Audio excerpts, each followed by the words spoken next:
Finally, people, we are live. A few technical difficulties, but we are in the swing of it now. I promise. I'm going to post it on Twitter, and then we are good to go, people. Woo! It's been a hectic 20 minutes, people. Jesus Christ. I've tried it all, man. StreamYard, Streamlabs, everything, but we are live and we're good to go. Listen, we're going to cover everything. There you go. Live and direct on Twitter. We're going to cover everything from Reiss Nelson, Josh King, Seth Ridgeon. Some great news going on at the minute. Everything but a signing. Seems like that might be a little ploy from Tony Khan and co. But hey, listen, I'm going to clip myself up for a second so I can post this on. But I think that we are probably at the most exciting point of the window, people. I think that we are in silly season, whilst for a lot of people that to see a lot of nonsense come out, it is quite a fun time to cover the club because you've got something to talk about pretty much all the time. Whereas with matches, I think that we saw towards the end of last season that you are saying the same thing over and over again. But here we go, live and direct on YouTube. All right.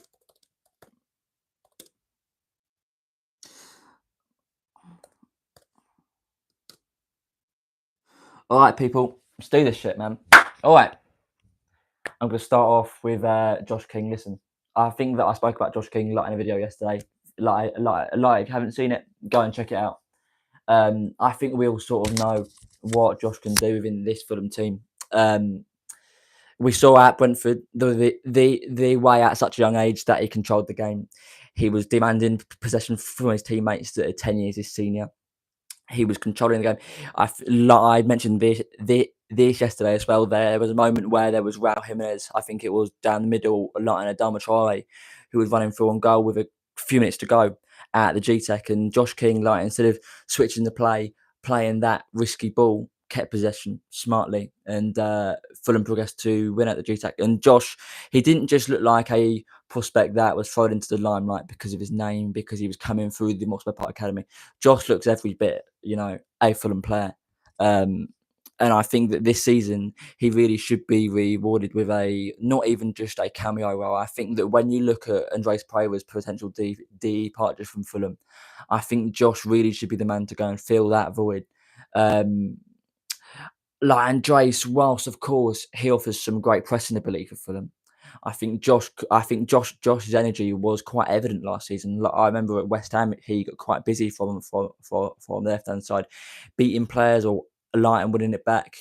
I think that he can replicate Andreas's lead pressing role and more. I think that you can go and push his pressing role and then push on from Fulham's maybe stagnant creative position and see Josh King take over that number 10 position and really create more than Andreas Pereira has ever done within open play with Fulham. And even outside of open play, I'll tell you one thing, people, that I am tired of seeing Andreas Pereira hit the first man from a corner, and I'm hoping that say that Marseille put in 25 million quid, I will get a driving license and I'll take him under the channel myself with fucking scuba equipment if I need to. But that isn't the only contract renewal we have seen within recent days. Luke Tvojileva's got on last week, and I think that did go a bit under the radar with Fulham fans. I think Luke Tvojilev has proved at the senior level with Canada within recent weeks at the Gold Cup that he looks everything, but a youthful player. I think that you go and see what he did with Canada. He looks like a complete senior pro, composed on the ball. He even had the bravery to go and take that penalty within the semi-final against Mexico for Canada, which of course he did miss, but to have the bravery to go and step up and take that penalty at his young age is really a credit to Luke himself, really. I think Luke, whilst there are maybe avenues that I'll get onto in a few minutes, that I can see him get some minutes within this Fulham first team. I think you go and see maybe clubs in the Championship that are in need of centre back, and I think say that you can go and get Luke some full first team minutes within first team football. I think that he would come back to next season to possibly challenge Raheem Anderson, say that he had a good enough season within the Championship, which to me he looks every bit of doing. But the last contract renewal, which I think that Drew Heatley said this on the Fulhamish website recently, that these contract renewals are sort of being sold to us as semi signings, which of course isn't great. But listen, it doesn't mean there aren't there aren't positives to take for Fulham, but I think Seth John, of course, we haven't seen like as much as him as we have Luke Fuchs and Josh King. But you go and see what he did for the under-17s for England. Look fantastic. You go and hear good things from Mossberg Park about him. I think that Seth Region, the mere prospect of having a duo within midfield of Seth Region like and Josh King is something that Fulham fans should salivate at. And of course, are Fulham going to continue to have competition for Seth within the coming years? Because let's not forget that he's essentially signed a identical deal to what Josh King was just on. So I don't doubt that speculation will end here, but I think that Seth has made the right decision with staying at the cottage, you know. So yeah, fantastic stuff. Say that we can see him maybe moving to more PL2 minutes this season. I think that is sort of the right way to move for Seth John. But let's move into the first would be signing of the window. I saw a great post from Joe Sansom on Twitter that mentioned we have replaced Willian with Reiss Nelson. We then replaced an injured Reiss Nelson with Willian, and now we are replacing Willian with Reiss Nelson. Say that we go and do sign Reiss Nelson permanently. But listen, I think we all know what Reiss's talents are. He is something quite unique within this Fulham squad. While we do have a direct winger like an Adama Traore, I think that Reiss's sort of direct nature to be more tricky is probably unique to this Fulham team. You see what he did at I think that Tottenham away, not just that touch that he did like his back, but the all-round performance that he put in really saw Reiss stake a claim to this Fulham team until he got injured. Um, the problem with Reiss is, of course, we don't know can he keep fit fully. I think the advent of what seems to be Fulham going in for a option to buy seems to be a really sensible transfer. Say that we could even get an obligation to buy. Say that he plays 30 games. I think that I'd be really happy with that because I don't doubt that Marco can get the best out of Reiss. It is simply just can he stay fit. If I'm being really honest with you, do I think Fulham can do a little bit better? I do. I think they are better options on the continent that will come to. But I mentioned with Russ Goldman on Cottage Talk yesterday that maybe Brian Zaragoza from Bayern Munich would be a decent option. Didion Backward, less of a goal scoring winger, but more of a tricky, exciting winger that really will get fans out of their seat at Strasbourg for a rumoured 30 million quid. If we could get that done, I think that would be a snip. I think that Backward's just 21. I think that would be a great alternative to Reiss, but I don't doubt that Reiss would probably cost less than them two names and probably less than the one that I'm going to mention soon. Next one, the lie is Douglas Luiz going through this weekly transfer roundup for Fulham FC, which I have to say, people, don't worry, it isn't too long. I've only got three more names to go through, and believe me, that was quite an extensive search. But Douglas Luiz, listen, I think that he fits the profile of a Marco Silva signing perfectly. You go and see how he looks at Aston Villa. He had light offers from Arsenal for many millions of pounds, of course, and then you go and look what he's done at Juventus, and there is just no comparison. The old lady fans want him out alive, Turin pretty fucking sharpish, and you go and see his performances in Turin, and you can see why. Once again, partner Marco with a player that's career seems to be on the decline. Can Marco get the best of him? I'm sure he can. But I'm just not sure, like, if Douglas is the profile of midfielder that Fulham lack at this stage. I've spoke about at length how Fulham need to get the best of Sander Berge. I think he's such a talented midfielder, Sander. Say you could go and partner him with a proper number six. I think that could see Sander really excel within midfield, and I don't think that really is what Douglas is. Say that we go on, move on, maybe a House and Reed, which I will soon get onto. Could you see Douglas go into that role and sort of step up the floor of that Fulham squad? Of course, I think that'd be fantastic. But when you go and see Everton starting to circle in for his transfer, do you think that he'd rather go and get a starting role at Everton, like on Merseyside, with Decore leaving Merseyside? or would he rather be third, fourth choice midfielder at Fulham? I think that that's probably a easy decision for Douglas to make. So if I'm really honest with you, combine that with his age profile, I think that I probably would try and look elsewhere within the midfield department for Fulham, which I think is a department that Fulham need to tackle this summer. But I'll move on to an outgoing player, Jorge Cuenca, with rumoured interest of Benfica, like amongst other clubs. Like I can't understand why Fulham would let Jorge Cuenca go. From Jorge's point of view, do I understand why he'd want regular first team minutes? Of course I do. But the rumour is is that Benfica won't even offer him that. They'll look to loan him within his first season. So why Cuenca will go and do that? Of course, Benfica have Champions League, but I think you'd rather be a Premier League player if I was Cuenca, with a manager of the calibre like of Marco Silva at the helm.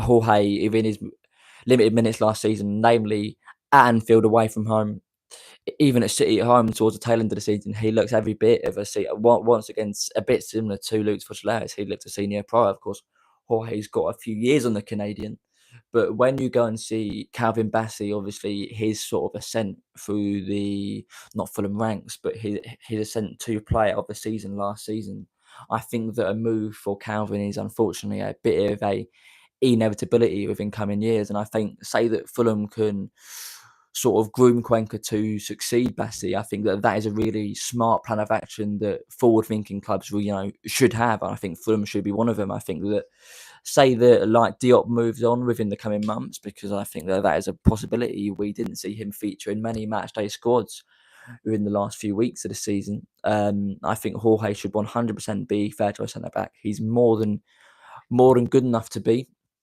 For me, the verdict is clear. You've got to keep the Spaniard. Um, and then moving on to the final two incomings that Fulham have been linked with is Romelu Cardozo. Of course, we saw that went quite a little bit, and like in typical, typical Fulhamish fashion, Fulham look to have maybe moved a bit closer to this one. We've seen recent reports coming out of Turkey within the last few hours that potentially have received a very tempting bid of around £22 million, which I think might be enough to secure the Brazilian services. Of course, that might not be Fulham, but it equally could be. It would make sense. I've spoke about before that I'm quite a big fan of Cardozo. I think that he's everything that a Marco Silva target man striker has been. You look at Jimenez, Mitro, Muniz, etc., etc. Even Carlos Vinicius. Silva clearly loves that target man type of striker. Cardozo is just that. He's physical, he's 6'4", but he combines that with quite a unique touch of being great on the ball, decent getting in behind as well, with a bit of speed that you wouldn't really expect from a man that is his size. Romelo's clearly unpolished. This was his first, full season of goal scoring, getting 17 goals in Turkey this season. He is unpolished, but he's got the tools to, as Harry Redknapp would say, go right to the top. And as third choice striker, Fulham have the opportunity to let Carlos develop behind a senior striker in Raul Jimenez, let him learn from the Mexican, and sort of let Muniz take up that mantle of the main number 9 at Fulham. Obviously, Cardoza, Muniz, both Brazilian. A lot of the squad speak Portuguese, including the manager. There is interest from the club, and I have no doubt there is interest from the player. I mean, I think that would be a great sign, and I think that a developmental striker is something that Fulham should target this window. I think once again, sort of similar to what Jorge Cuenca would be, keeping him in the Fulham ranks. You go and look at Raul Jimenez is almost certain departure next season. Say that you can go and get somebody this season to learn from Jimenez to then be ready to go into that number 9 role next season. I think that is just simply smart business. But somebody who wouldn't be smart business is Mediterranean. Now, this one, listen, don't get me started on this one. No offense to Mediterranean, I'm sure that he's a lovely bloke, but he is the epitome of what Fulham should be targeting this summer. Aging player, far over 30. You go and look what he did like at Inter Milan last season. Far from impressive, getting 4 goals. Now, in saying that, do I think that Marco Silva could go and turn the Egyptian into a 10-goal a season striker? It's a bit similar to what Raul Jimenez has been tending to at Fulham. Of course, I think he could. I think Marco's got that way with strikers that he can just develop them seemingly from the ground up, you know. But I think it is time that we and Tony Khan start to give Marco not okay players that Marco has to forge a decent player out of to really, squeeze the wealth out of. Why can't we go and target some good players that Marco can make great? He can really blow the ceiling off of this Fulham team. I think say that we really get round Marco and back him with proper players that aren't like that aren't like Trey, have a real ceiling for years to come. I think that Fulham could go anywhere, and I think you put Tommy into that mix, and he simply isn't that. I think that his ceiling's clear, and I think once again, I think this points to another sign for Fulham that just like that isn't sustainable long term. You keep signing these players that are passed over the hill. Sorry, they are far over the hill.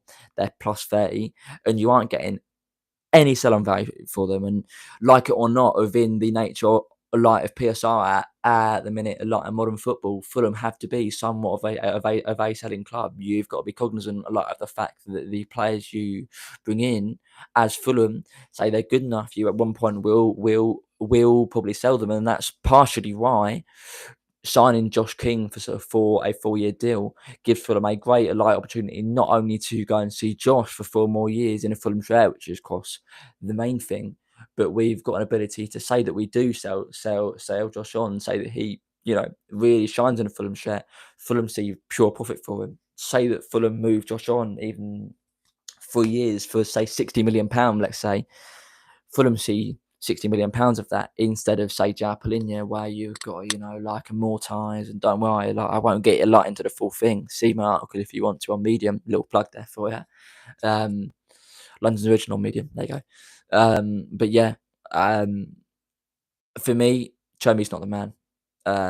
There's no question what Fulham should be targeting this summer, and that is bringing down the age profile of this squad. But I'm going to get on to what positions should Fulham target this summer, and I'm going to start with goal scoring winger. I'm going to go through the list, sort of within order, a lot of importance. A goal scoring winger tops the list for me. And despite what I just said about lowering the age profile of the squad, I think there's a real opportunity with it's going to be a controversial one, but Raheem Sterling coming into Fulham. I spoke about with Douglas Luiz how Silva can sort of completely revive a player's career, and don't forget that Raheem has just turned 30 years old. He isn't passed over the hill yet. We saw just 2 years ago at Chelsea, he netted 10 goals within the Premier League. So sorry, like 10, he netted like 8 goals, a lot and 10 goals within the full season, a lot and eight within the Premier League. Um, I've lost train of thought because I started. Sorry, people. Yeah, but we saw just 2 seasons ago that Raheem got 8 goals within a really poor Chelsea team, and that was seen as a poor season for his standards that eventually saw him moved on to Arsenal. Can you really name a goal scoring winger within the Premier League within the past decade or so more iconic, more renowned for goal scoring than Raheem Sterling? No, I can't. And I think that Raheem has still got something to offer this Fulham team. And I think that it is sort of a move that within his career, say that he wants to stay in London, which has been spoken about. Of course, that's his hometown. Um, that would make plenty of sense. And I like, and of course, Sterling, and we'll see what Silva has done for players his age to revitalise their career. And I think that would make sense. Of course, I've spoken about Brian Zaragoza from Bayern Munich at the top of the show, and I think that he would offer a great option at 23 years old from Bayern Munich after being on loan at Osasuna last season. But say that Fulham want to go and get somebody for maybe a more cut price fee. Of course, the wages might be a bit bigger. Say you could negotiate with Chelsea, maybe them still paying part of his wages for the first year, so like a lie of his contract. I think that would be a feasible buy for Fulham.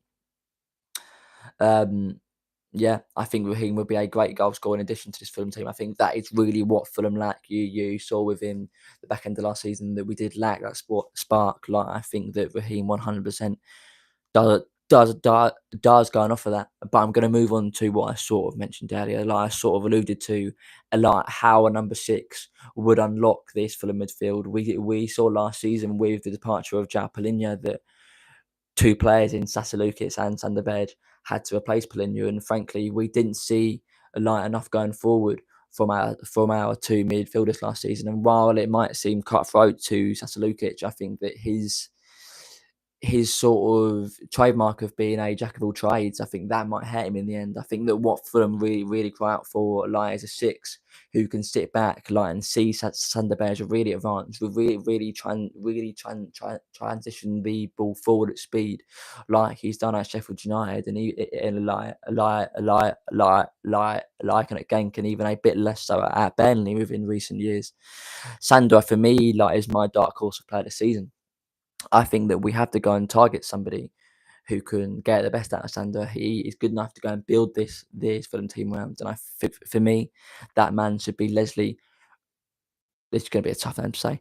Leslie Ugachukwu, the man who was on loan at Southampton last season, who is currently at the Bridge, waiting to be sold, as rumours say, after joining from Rennes. I think it was 2 seasons ago. I think that he is the latest on a very long line from what I'm going to sort of be chucked out with the bathwater from that crazy period of transfers that they're currently in. Leslie showed last season that he is a tackles monster. I think you go and see Cottage Tactico's comparison with him a few months ago, and you go and compare him and Polina, like Cottage Tactico did, and there are real parallels in their game. He is a true number 6, real energy, real physical presence in midfield. Just 22 years old, he fits the billing for this Fulham team perfectly, and I think at 25-ish million pounds to 20 million pounds, say you can go and tempt Chelsea. I think that would be a great addition to this Fulham team. Give Marco Silva another avenue, like of in midfield. To really, as I said, unlock Sander Berge. I'll move on to the developmental striker that I think Fulham should target. For me, the third most important position this summer. I've spoke about Romelu Cardoso a lot, and I won't refrain from that point of view. I think Cardoso's got everything to be a top striker at the next level. Like, I won't, of course, go and repeat myself too much, but obviously he's got that physical presence while having that Brazilian flow on the ball. Say you want to see me talk more about him, skip back, say 5-10 minutes, and you'll see me talking about him. I think with him being third choice, he has the ability to really develop under Marco Silva, and I think that ability, like, having that, shouldn't be understated this season. Go and getting a striker who is maybe a bit more raw, a bit more unpolished, but can be going, polished by a striker whisperer like Marco Silva, who is, sort of fixed the careers of Mitrovic, of Muniz, of Raul Jimenez. Even Carlos Vinicius for 6 months looked a decent striker under Marco Silva, which is, with all due respect to Carlos, because I do love the man. Thank you so much, mate, for Chelsea at home, which is a bit of a miracle. So yeah, developmental striker Romelu Cardoso should be Fulham's man. As to be fair to Tony, he's identified it. Fair play, son. So yeah, go and get him for like £20 million live in this striker market. It's a no-brainer. Slightly more points ones here for the last two. A backup keeper. Jack Kelly exclusively revealed that we were interested in Matt Ryan a few weeks back. I think it's simple within a keeper. They aren't really going to go and change Bernd Leno properly for that number 1 shirt alone. I think that is quite a hard ask to go and put in a top keeper to go and do that at Fulham, because we don't really have our European competition. You go and look who Crystal Palace signed to go and back up Dean Henderson, and they got Raul Benitez, who was a top keeper at Nice for the past few years and has had quite a lot of minutes for Argentina. Fulham just can't compete with that. We don't have the European minutes to go and offer out. But I think Matt Ryan is sensible. Listen, he's got major experience in 3 of the top 5 leagues, playing in the Premier League for Brighton, playing for Lens last season within the French top flight. I think it was over 15 times. At his age, plus 30, yes, fine, he's backup keeper, of course. We all know that they last longer than most players. He's got plenty of experience in Europe as well for AZ Alkmaar and Valencia. I don't doubt that to be the deputy of Bernd Leno, despite Stephen Bender's great penalty at Deepdale last season, I think that there's no comparison between Stephen Bender and Matt Ryan. I think Matt Ryan's an assured presence in goal. something that shouldn't be thought about much. But that is something that Fulham do have to tackle, so that they want to take a fourth consecutive cup run seriously this season. And I think Matt Ryan light offers just a simple solution in that. Um, Finally, I think a backup left back should probably be targeted, but I would offer the solution of youth prospect John Asenga at left back. I think that he has really stood out as probably maybe the 3 to 4 best players within Fulham's 21 side within recent months. He's been spoken about much. I was speaking to Dan from the Hammy end recently, and he just spoke about his ability from set pieces to really unlock a game, and I think that could be a real asset for Fulham. I think that is something that Fulham majorly lacked last season. They were the worst team in the Premier League at set pieces. I think Fulham should go and attack that. John Asenga does offer that, but I think that John's a real modern fullback as well. He's a physical presence, can go and get up and down that left side with some, real stamina. I think that he should be offered the chance to go and see within the Algarve next week. That is just 8 days away now. Our first game against Nottingham Forest that I will be out there for. Shout out to fellas for that going there as well. I think that's one of the main storylines. Can John Asenga go and light and push himself enough to go and make an impression on Marco Silva in the coming weeks? I think he can.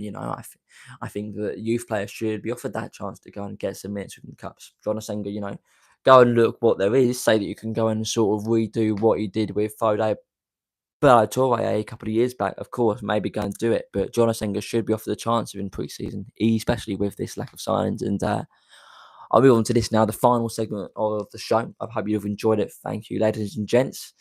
But who should Fulham move on from this summer? And I'm going to start with Andres Prova. I spoke about my want for Andres to leave. Listen, I understand what Andres has done for Fulham. I think that he came at the right time for Fulham. He's sort of your prototypical standard, decent Premier League player. He's a force off the ball. He works really hard, and I don't doubt that from him. And thank you for helping solidify Fulham within our top flight status that seems relatively secure at this point. But I think there comes a time where Fulham have to push on. Stagnation is so easy to fall into within the top flight, and say Fulham do get decent offer, a lot. I'd be very keen to move at Light Andreas on. But I'd contend that I wouldn't go and replace Private with a maybe outside influence. I'd go and pinpoint Josh King, of course, the man who's just signed a new deal at Fulham, to go and step into that number 10 void a lot. I spoke about Josh's ability to press off the ball with his youthful energy and his diminutive, creative nature on the ball that can really maybe advance for them live and attack. I think that Josh could offer a great backup to Emil Smith Rowe. Say that he takes a step forward this season. I think that number 10 role, I think that is where Josh will most excel within this Fulham team. And I think the selling of Pereira sort of does open that up. And I think say that we want to prove to players like Seth Region that are coming through that still need to sign another contract despite Seth's recent contract signing. I think, of course, say that he wants to stay out for the long term, he's going to need to sign another contract. You go and look at a lot other prospects like, say, Lee Mark Gordon or the aforementioned John Asenga, and you need to prove to them that there are pathways within this Fulham team. Selling Pereira and promoting Josh King to a sort of pseudo 10 backup role, I think that is a step in the right direction for Fulham. But secondly, Harrison Reed, I think that unfortunately the time for the ginger Iniesta might have run its course. Listen, he's been a great servant for Fulham. He's been truly probably one of my favourite players at Fulham. He's a fan favourite at the Cottage, of course. We all know that, but I think the links to Burnley that came out quite a few months ago now just make too much sense. We know how much of a fan Scott Parker is of Harrison. He signed him twice for them, of course, once on loan and once permanently. I think that Harrison's still a decent squad player. He's still got something to offer this Fulham team. But I just think this Fulham team has really moved on from what Reed offers. And I think Reed, honestly, deserves more than a bit part role within this Fulham team. I think that he can go to a maybe newly promoted side, like go and say for example, Sunderland, don't don't go and get don't go and get Zambo that they're targeting or Granit Xhaka. I think that Harrison Reed's a great alternative. Like, and I spoke about the Burnley interest. I think that there are roles for Harrison within the Premier League that he'd probably be more attracted to than this Fulham team, frankly. And I can't blame Harrison for wanting to take those up. I think say that we can cash in. I think it's time to. You know, you've got to be cutthroat sometimes in football. But I'll finish off with what I think should be 3 loan moves for Fulham. I think that it may be time uh, for it's the to move on site. Like, I'll do one more permanent move. Sorry, I'm still getting to grips, Phil. But I like it's Diop. I think that it might be time to move a Diop on. I think that we didn't see him feature much within the final few weeks of the season last season, and then that wasn't because of any light injury that Michael Silva spoke about, and that's probably no coincidence. I think that Issa Diop's departure would sort of open up a role for Jorge Cuenca to be third choice. I think that he'd be more happy within that role. I think that that may stop the rumours of a Jorge Cuenca departure. I think that with what Jorge has shown at his young age, I think that that probably is worthwhile. Say that Fulham can get Simon Reed a decently sizable fee for the Frenchman. I think that he has a role to play within quite a few sides within this Premier League. Yeah, I think that that would promote Luke Fujaleres to fourth choice as well, centre back. Say that Fulham wanted to keep him, you like it in around the squad. I think that that would offer some more minutes for Luke within cup games, which is obviously light or as a bonus. But I will counteract that in saying that there should be 3 players that should move on this summer Fulham a lot. And I do think that Luke D Fujaleres should be one of them. Champo minutes at this age, say that he can go and get them at a top championship side or just a mid championship side. Really, it's all about the league that you get the minutes in. I suppose mainly. I think Luke should go and get him. I think that he's not far off contending in this Fulham team. You go and see Becky Anderson put in a slightly lackluster season last season, and say that Luke went to the Championship and had a stellar season out there, and Joachim had a similar season to last season. I think that he'd be chopping right at the Danes' heels for a starting role in this Fulham team. You know, I think that he'd definitely be within the conversation. I'll finish it off with Luke Harris, who's been talked about going to Charlton. I think that's a decent move for Luke. He stagnated a little bit from where we saw him when Chelsea put in a £13 million bid for him not too long ago. He didn't set the line. He didn't set the world line at Birmingham last season. Birmingham fans weren't too happy with him towards the back end of the season, and the preceding season in Devon for Exeter City. He showed glimpses, but never really put it all together. Give him a full season within the Championship at the highest level that he's played at. I think he'll get a real sense of who Luke is as a player. And say that it doesn't work out for him, you can move him on for what will be a decent fee for an academy player. Of course, that will be considered all profit in the eyes of PSR. I think that it has come to that stage of Luke Harris's career that he had to see that cutthroat loan even in the second tier, and I think that Charlton's a perfect avenue for that. I think that he probably would start for a newly promoted Championship team, and yeah, send to East London and let's see what he can do.